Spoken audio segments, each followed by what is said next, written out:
വാർത്തകളിലേക്ക് സ്വാഗതം. വാർത്തകൾ വായിക്കുന്നത് അശ്വതി. വയനാട് ദുരന്തം, ബാങ്ക് വായ്പകൾ എഴുതിത്തള്ളും. വയനാട്ടിലെ ഉരുൾപൊട്ടൽ മേഖലയിലെ ചൂരൽമല, മേപ്പാടി ശാഖകളിലെ 207 വായ്പകൾ എഴുതിത്തള്ളാൻ കേരള ബാങ്ക് നടപടിയായി.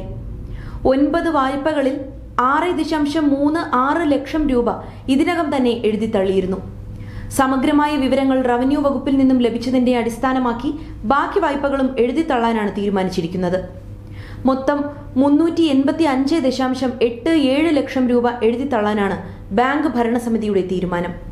കൂടാതെ മേൽപ്പാടി ഗ്രാമപഞ്ചായത്തിന്റെ കീഴിലുള്ള ചൂരൽമല ഉൾപ്പെടെയുള്ള പ്രദേശങ്ങളിലെ അയൽക്കൂട്ടങ്ങളുടെ അംഗങ്ങൾക്കായി പരമാവധി 2 ലക്ഷം രൂപ വരെയുള്ള പുതിയ കൺസ്യൂമർ പേഴ്സണൽ വായ്പാ പദ്ധതി നടപ്പാക്കാനും ബാങ്ക് തീരുമാനിച്ചിട്ടുണ്ട്. മരുന്ന് കഴിച്ച് അമ്മ ഉറങ്ങിപ്പോയി, പട്ടിണി കിടന്ന് കുഞ്ഞിന് ദാരുണാന്ത്യം. വാർത്ത റിപ്പോർട്ട് ചെയ്തിരിക്കുന്നത് അമേരിക്കയിൽ നിന്ന്. 1 വയസ്സ് പ്രായമുള്ള കുഞ്ഞ് തൊട്ടിലിൽ പട്ടിണി കിടന്ന് മരിച്ച നിലയിൽ. മൈഗ്രെയിനെ പഴിച്ച് 21-കാരിയായ അമ്മ. സംഭവത്തിൽ അമ്മയെ പോലീസ് അറസ്റ്റ് ചെയ്യുകയും ചെയ്തു.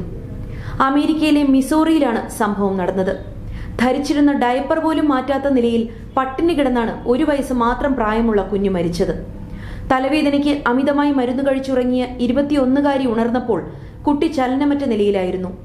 43 മണിക്കൂറോളമാണ് കുഞ്ഞ് തൊട്ടിലിൽ പട്ടിണി കിടന്നത്. സംഭവത്തിൽ അശ്രദ്ധമായി പിഞ്ചു കുഞ്ഞിനെ കൈകാര്യം ചെയ്തതിന് അമ്മയെ പോലീസ് കഴിഞ്ഞ ദിവസം അറസ്റ്റ് ചെയ്തു. അലീസ വെമേറിനെയാണ് അറസ്റ്റ് ചെയ്തത്. വയലൻസ് ഗെയിമുകൾ കേന്ദ്രം നിരോധിച്ചേക്കും. കുട്ടികളിലടക്കം അക്രമവാസന വളർത്തുന്ന വയലൻസ് നിറഞ്ഞ ഓൺലൈൻ ഗെയിമുകൾ നിരോധിക്കണമെന്ന് കേരള പോലീസ്. ഇതു സംബന്ധിച്ച് ശുപാർശ കേന്ദ്ര ആഭ്യന്തര മന്ത്രാലയത്തിന് നൽകിയെന്ന് ADGP മനോജ് എബ്രഹാം പറഞ്ഞു. ഇത് പരിഗണിച്ച് കേന്ദ്രം നടപടിയെടുക്കും. സാമ്പത്തിക തട്ടിപ്പുമായി ബന്ധപ്പെട്ട ആപ്പുകൾ നിരോധിക്കണമെന്ന് നേരത്തെ കേരള പോലീസ് ആവശ്യപ്പെട്ടതനുസരിച്ച് 60ഓളം ആപ്പുകൾ നിരോധിച്ചിരുന്നു. ഈ മാതൃകയിലാവും ഇതിലും നടപടി. കുട്ടികളെ ബാധിക്കുന്നതും ആസക്തി വളർത്തുന്നതുമായ ഗെയിമുകൾ നിരോധിക്കാൻ കേന്ദ്ര നിയമമുണ്ട്. ആളുകളെ കൊല്ലാനും ആക്രമിക്കാനും പഠിപ്പിക്കുന്നതും ലഹരി ഉപയോഗം മഹത്വവൽക്കരിക്കുന്നതുമായ വിദേശ ഗെയിമുകൾക്കെതിരെയാകും നടപടി. ഇത്തരം ഗെയിമുകൾ ജനങ്ങൾക്കുണ്ടാക്കുന്ന വിപത്തുകൾ മുൻനിർത്തിയാവും നിരോധനം. തിളയ്ക്കുന്ന കഞ്ഞിയിലേക്ക് തല മുക്കിപ്പിടിച്ച് ഭാര്യയെ കൊല്ലാൻ ശ്രമിച്ച യുവാവ് കസ്റ്റഡിയിൽ. ഇക്കഴിഞ്ഞ ഫെബ്രുവരി 3-നായിരുന്നു സംഭവം.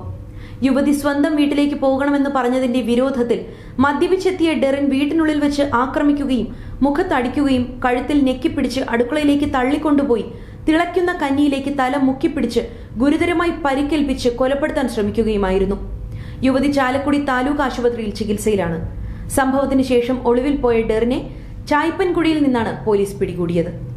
ജി കാർത്തികേയൻ വിടവാങ്ങിയിട്ട് നാളെ 10ാം വർഷം. സ്പീക്കറും മന്ത്രിയും കോൺഗ്രസ് നേതാവുമായിരുന്നു ജി കാർത്തികേയൻ. അദ്ദേഹം അന്തരിച്ചിട്ട് നാളെ 10 വർഷമാകുന്നു. ഉമ്മൻചാണ്ടി സർക്കാരിന്റെ കാലത്ത് സ്പീക്കർ ആയിരിക്കെയാണ് കാർത്തികേയൻ അന്തരിച്ചത്. മണ്ഡല പുനർനിർണയ നയം അംഗീകരിക്കാനാവില്ല, ഒറ്റക്കെട്ടായി തമിഴ്നാട്ടിലെ പാർട്ടികൾ. ജനസംഖ്യയുടെ അടിസ്ഥാനത്തിൽ ലോക്സഭാ മണ്ഡല പുനർനിർണയം നടത്തുന്നതിനുള്ള കേന്ദ്ര സർക്കാർ നീക്കം ഉപേക്ഷിക്കണമെന്ന് തമിഴ്നാട്ടിലെ രാഷ്ട്രീയ പാർട്ടികൾ. നിലവിലുള്ള മണ്ഡലങ്ങളുടെ എണ്ണം അതേപടി നിലനിർത്തണമെന്നും പുനർനിർണയ നടപടികൾ 30 വർഷത്തേക്ക് കൂടി മരവിപ്പിക്കണമെന്നും സർവകക്ഷി യോഗം ആവശ്യപ്പെട്ടു. പുനർനിർണയം നടത്തേണ്ടി വന്നാൽ തന്നെ തമിഴ്നാട് അടക്കം ദക്ഷിണേന്ത്യൻ സംസ്ഥാനങ്ങളിലെ സീറ്റുകൾ നിലവിലുള്ള എണ്ണത്തിന് ആനുപാതികമായി വർദ്ധിപ്പിക്കണമെന്നും യോഗത്തിൽ പാസാക്കിയ പ്രമേയത്തിൽ ആവശ്യപ്പെട്ടിട്ടുണ്ട്. മണ്ഡല പുനർനിർണയത്തിനെതിരെ സ്റ്റാലിൻ അവതരിപ്പിച്ച പ്രമേയം ഐക്യകണ്ഠേനയാണ് പാസാക്കിയത്. മണ്ഡലങ്ങളുടെ എണ്ണം 1971 സെൻസസിന്റെ അടിസ്ഥാനത്തിൽ തന്നെ തുടരാൻ വാജ്പേയി സർക്കാർ തീരുമാനിച്ചത് ചൂണ്ടിക്കാട്ടിയ സ്റ്റാലിൻ തത്സ്ഥിതി 30 വർഷം കൂടി തുടരണമെന്ന് ആവശ്യപ്പെടുകയും ചെയ്തു. സ്വർണവിലയിൽ കുതിച്ചുകയറ്റം. സംസ്ഥാനത്ത് സ്വർണവില കഴിഞ്ഞ ദിവസം പവന് 440 രൂപ വർദ്ധിച്ച് 64,520 രൂപയായി. ഗ്രാമിന് 55 രൂപ വർദ്ധിച്ച് 865 രൂപയിലെത്തി. ലേഡി സൂപ്പർ സ്റ്റാർ വിളി വേണ്ടെന്ന് നയൻതാര. ലേഡി സൂപ്പർ സ്റ്റാർ എന്ന് ഇനി മുതൽ തന്നെ വിശേഷിപ്പിക്കരുതെന്ന് ആരാധകരോടും മാധ്യമങ്ങളോടും അഭ്യർത്ഥിച്ച് നയൻതാര. ആരാധകരുടെ തീവ്രമായ സ്നേഹത്തിൽ നിന്ന് പിറന്ന ഒരു പദവിയാണ് ലേഡി സൂപ്പർ സ്റ്റാർ എന്നതെങ്കിലും നയൻതാര എന്ന് വിളിക്കണമെന്ന് താരം അഭ്യർത്ഥിച്ചു. നയൻതാര എന്ന പേരാണ് ഹൃദയത്തോട് ചേർന്ന് നിൽക്കുന്നതെന്നും എക്സിൽ പങ്കുവച്ച പ്രസ്താവനയിൽ താരം വ്യക്തമാക്കി. 10 കോടി വരെയുള്ള തട്ടിപ്പുകൾ ഇനി ജില്ലാ ക്രൈംബ്രാഞ്ചിന്. ഓൺലൈൻ തട്ടിപ്പുകൾ വ്യാപകമാകുകയും കേസുകളുടെ എണ്ണം കൂടുകയും ചെയ്യുന്ന സാഹചര്യത്തിൽ സംസ്ഥാന ക്രൈംബ്രാഞ്ച് അന്വേഷിക്കേണ്ട കേസുകളിൽ വ്യക്തത വരുത്തി പോലീസ് മേധാവി. 2 കോടി മുതൽ 10 കോടി വരെയുള്ള രൂപയുടെ തട്ടിപ്പുകൾ ജില്ലാ ക്രൈംബ്രാഞ്ച് അന്വേഷിക്കും. 10 കോടിക്ക് മുകളിലുള്ളവ സംസ്ഥാന ക്രൈംബ്രാഞ്ചും. മുൻപ് 5 കോടിക്ക് മുകളിലുള്ള കേസുകളായിരുന്നു സംസ്ഥാന ക്രൈംബ്രാഞ്ച് ഏറ്റെടുത്തിരുന്നത്. 2 കോടിക്ക് താഴെയുള്ള കേസുകളുടെ അന്വേഷണ ചുമതല ഇനി ലോക്കൽ പോലീസിനാണ്. ക്രൈംബ്രാഞ്ച് എന്ന് കേട്ടാലുടൻ ലോക്കൽ പോലീസ് അന്വേഷണം അവസാനിപ്പിക്കുന്ന രീതി നിർത്തണമെന്നും നിർദ്ദേശിച്ചിട്ടുണ്ട്. CPM സംസ്ഥാന സമ്മേളനത്തിന് ഇന്ന് തുടക്കം. കൊല്ലം ആശ്രാമം മൈതാനത്ത് CPM സംസ്ഥാന സമ്മേളനത്തിന് തുടക്കം കുറിച്ചുകൊണ്ട് KN ബാലഗോപാൽ പതാക ഉയർത്തി. ചെങ്കൊടിയുടെ പ്രസ്ഥാനം തിരിച്ചറിവോടുകൂടി ശക്തിപ്പെടുകയാണെന്ന് CPM കേന്ദ്ര കമ്മിറ്റി അംഗം AK ബാലൻ. ചെറുത്തുനിൽപ്പിന്റെയും പ്രതീക്ഷയുടെയും പ്രതീകമാണ് ചെങ്കൊടി. അത് താഴ്ത്തിക്കെട്ടാൻ ആരെയും അനുവദിക്കില്ലെന്നും അത്രയ്ക്കും മഹത്തരമാണ് ഈ കൊടിയുടെ പ്രസക്തിയെന്നും ബാലൻ കൂട്ടിച്ചേർത്തു. CPM പ്രതിനിധി സമ്മേളന പതാക ഉയർത്തിയ ശേഷം സംസാരിക്കുകയായിരുന്നു അദ്ദേഹം.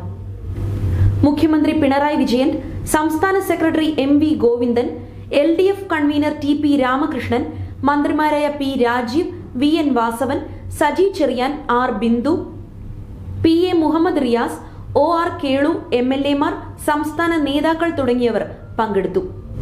കായിക ലോകം. വിരമിക്കൽ പ്രഖ്യാപിച്ച് സ്മിത്ത്. ഏകദിന ക്രിക്കറ്റിൽ നിന്ന് വിരമിക്കൽ പ്രഖ്യാപിച്ച് ഓസ്ട്രേലിയൻ താരം Steve Smith. ICC champions trophy ഏകദിന ക്രിക്കറ്റ് ടൂർണമെന്റിന്റെ സെമി ഫൈനലിൽ ഇന്ത്യയോട് പരാജയപ്പെട്ട് പുറത്തായതിന് പിന്നാലെയാണ് സ്മിത്തിന്റെ അപ്രതീക്ഷിത വിരമിക്കൽ പ്രഖ്യാപനം. വിരമിക്കൽ പ്രഖ്യാപനം ഓസ്ട്രേലിയൻ ക്രിക്കറ്റ് സ്ഥിരീകരിച്ചു. ഇന്ത്യയുടെ എതിരാളി New Zealand. ICC champions trophy cricket ഫൈനലിൽ ഇന്ത്യയുടെ എതിരാളി ന്യൂസിലാൻഡ്. ബുധനാഴ്ച 2ാം സെമി ഫൈനലിൽ ദക്ഷിണാഫ്രിക്കയെ 50 റൺസിന് പരാജയപ്പെടുത്തിയാണ് ന്യൂസിലാൻഡ് ഫൈനലിൽ കടന്നത്. ഞായറാഴ്ചയാണ് ഫൈനൽ. നമ്മുടെ ആരോഗ്യം നമ്മളിലൂടെ. നോമ്പുകാലത്തെ പ്രധാനിയാണ് ഈന്തപ്പഴം. നമുക്കിന്ന് അതിന്റെ ഗുണങ്ങൾ അറിയാം. ഈന്തപ്പഴത്തിൽ അടങ്ങിയിട്ടുള്ള പോഷകങ്ങളെല്ലാം എല്ലുകളെ ആരോഗ്യത്തോടെ നിലനിർത്താൻ സഹായിക്കുന്നതാണ്. കോപ്പർ, മഗ്നീഷ്യം, സെലേനിയം, മാംഗനീസ് എന്നിവ എല്ലുകളുടെ ആരോഗ്യത്തിന് ഉത്തമമാണ്. കാൽഷ്യ സമ്പുഷ്ടമാണ് ഇത്. എല്ലിന്റെയും പല്ലിന്റെയും ബലത്തിന് ഏറെ നല്ലതാണ്. കോൾഡ്, അലർജി പ്രശ്നങ്ങളുള്ളവർ ഈ ദിവസവും ഈന്തപ്പഴം കഴിക്കുന്നത് ഇത്തരം രോഗാവസ്ഥകൾ തടഞ്ഞു നിർത്താനുള്ള രോഗപ്രതിരോധ ശേഷി നൽകും. കൊളസ്ട്രോളിന്റെ അളവ് നിയന്ത്രിതമാക്കി വെക്കാനും അതുവഴി ശരീരഭാരം കുറയ്ക്കാനും സാധിക്കും. ചർമ്മത്തിലെ മെലാനിൻ ഉൽപാദനത്തെ നിയന്ത്രിച്ചു നിർത്താനും ആന്റി ഏജിംഗ് ഗുണങ്ങൾ നൽകാനുമെല്ലാം ഈന്തപ്പഴം നിങ്ങളെ സഹായിക്കും. തേർഡ് വിഷന്റെ ഇന്നത്തെ വാർത്തകൾ ഇവിടെ പൂർണ്ണമാകുന്നു. നന്ദി, നമസ്കാരം.